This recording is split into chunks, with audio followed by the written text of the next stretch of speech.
Ayun, magandang umaga po sa lahat. So, meron naman tayong i-release na unit ngayon. So, pakilala ko sa inyo si 17V Manual 4x4. So, bound to Jimenez, Osamis Jimenez.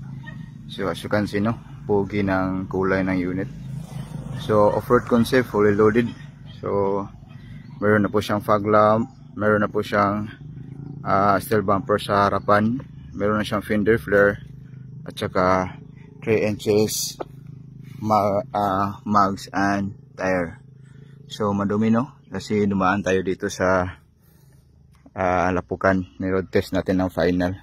At saka merong step board, ayun, at saka sa likuran naka high tail light,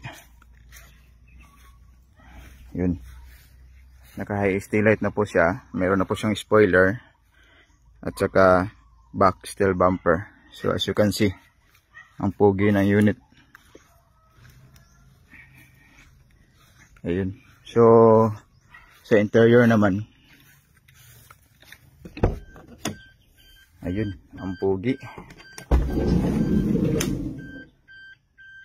So color beige and dark gray sa kanyang upuan, at saka ceiling upholstery or VIP ceiling beige. Then meron na po siyang temperature gauge at saka 9 inches touchscreen car stereo. Meron din siyang remote central locking. Ayun. So this is 17V manual 4x4. So as you can see, pogi ng unit. So meron na din siyang reverse camera. Ayun. So fully loaded na po yung setup ng unit. So hindi ito bago na release natin sa in garage.